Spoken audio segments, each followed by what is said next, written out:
Kamu gak bisa ngurangin lemak cuma dari satu bagian tubuh aja. Jadi, ngencengin perut bawah umumnya berarti ngurangin lemak secara keseluruhan. Beberapa langkah penting buat ngelakuin itu adalah makan makanan seimbang, berolahraga secara teratur, minum cukup air, dan tidur yang cukup.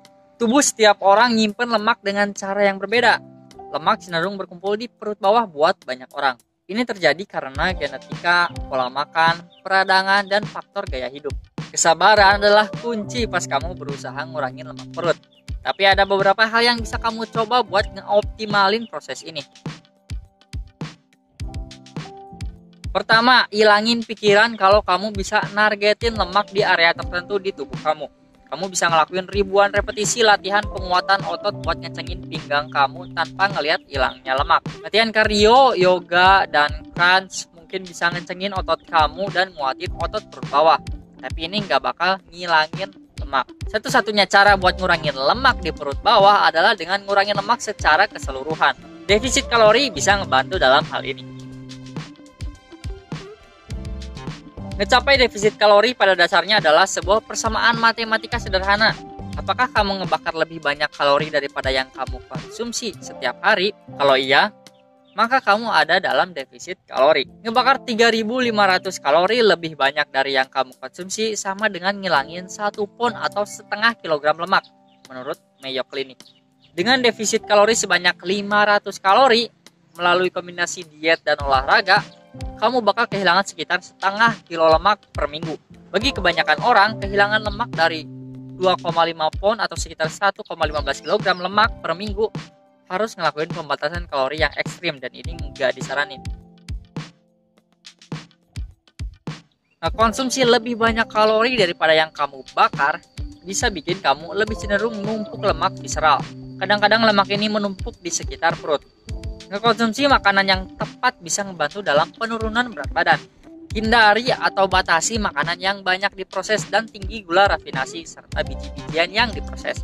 Makanan semacam ini udah dikaitin dengan ketidakstabilan gula darah dan peradangan pada saluran pencernaan. Sebagai gantinya, fokus ke nambahin sumber protein sehat dan serat ke dalam diet kamu. Sayuran cruciferous bisa ngebantu bikin kamu kenyang lebih lama dan ngandung banyak nutrisi. Beberapa contoh sayur ini adalah brokoli, daun kol, dan kembang kol. Protein bisa ningkatin daya tahan dan energi kamu tanpa nambahin banyak kalori ke asupan kalori kamu. Beberapa sumber protein misalnya telur rebus, daging bebas lemak, dan kacang-kacangan. Hindari atau batasi minuman yang dikasih pemanis buatan, termasuk minuman energi dan diet soda. Lebih baik konsumsi minuman anti peradangan kayak teh hijau tanpa pemanis dan air.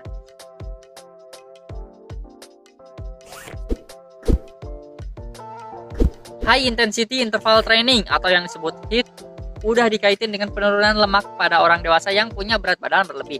Dalam satu penelitian, orang dewasa yang berpartisipasi dalam latihan HIIT 3 kali seminggu ngedapetin hasil yang sama dengan orang yang ngelakuin sesi kardio sedang selama 30 menit setiap hari. Para peneliti bilang kalau ngejalanin rencana latihan ini dalam jangka panjang dibutuhin buat hasil yang sukses. Kamu bisa pakai aplikasi atau stopwatch buat ngukur interval kamu. Tentuin latihan yang bakal kamu lakuin, kayak lari cepat, burpee, boxing, atau gerakan kardio lainnya. Dan usahain buat berlatih dengan keras selama seenggaknya 45 detik pada satu interval aktif. Beristirahatlah selama 45 detik sebelum mengulang latihan itu sebanyak mungkin repetisi dalam 45 detik. Ulangi dalam bentuk sirkuit dengan 5-7 kali latihan. Buat ngebakar lemak, lakuin latihan HIIT atau kardio sebelum kamu ngelakuin latihan lain yang sekarang bakal aku bahas. The 100 adalah latihan klasik pilates yang ngincer otot perut bagian dalam. Ini cara ngelakuinnya. Pertama, mulailah dengan berbaring telentang di matras dengan lutut ditekuk dan kaki di lantai. Satu persatu, angkat kaki kamu sehingga lutut ada dalam posisi siku dan kaki tetap terlipat. Tunjukkan jari-jari tangan menjauh dari tubuh kamu dan lurusin tangan sekitar 1 inci dari permukaan tanah. Angkat dada dan bagian atas punggung dari lantai buat ngelibatin otot perut kamu. Tarik napas dan mulai pompa tangan naik turun sambil pertahanin posisi dada dan leher kamu di atas tanah. Cobalah bernapas serempak dengan gerakan tangan dan mulai menghitung. Pertahanin pose ini sampai mencapai hitungan 100, lalu peluk lutut kamu ke dada dan hembusin napas buat ngelepasin ketegangan dari dada. Ulangi ini 2 atau 3 kali kalau kamu bisa dan tingkatin repetisinya. Scissor switch adalah latihan otot perut bawah lainnya yang kadang dipakai dalam latihan pilates. Ini cara ngelakuinnya. Pertama, mulai dengan berbaring terlentang di matras dan angkat kaki kamu ke arah langit-langit dalam sudut 90 derajat. Tahan posisi kaki ini. Kamu bisa nempatin tangan di belakang kepala. Angkat dagu ke dada dan tahan sehingga badan atas kamu melipat ke arah pusar. Kamu harus ngerasain otot perut bawah kamu terlibat. Dengan gerakan terkendali, biarin salah satu kaki kamu turun ke arah lantai. Kalau kamu bisa, hentikan kaki kamu sebelum menyentuh lantai, sekitar 1 inci di atas lantai. Angkat kaki itu kembali. Ulangi dengan kaki lainnya, bergantian. Ulangi sebanyak 20 repetisi. Jackknife crunch adalah latihan lantai yang ngelibatin otot perut bawah. Gerakan ini mungkin kerasa sederhana pada awalnya, tapi setelah beberapa repetisi, kamu bakal ngerasain bagaimana gerakan ini ngencengin core kamu. Ini cara ngelakuinnya. Pertama, berbaring terlentang dengan tangan terentang ke atas kamu atau samping telinga. Aktifin core kamu, angkat tangan ke arah kaki kamu. Pada saat yang bersamaan, angkat kaki kamu ke atas. Sentuh lutut kamu, kemudian turunin. Ulangi sebanyak 20 repetisi. Usahain buat ngelakuin 3 set sebanyak 20 repetisi buat memulai. Dan tingkatin dari situ.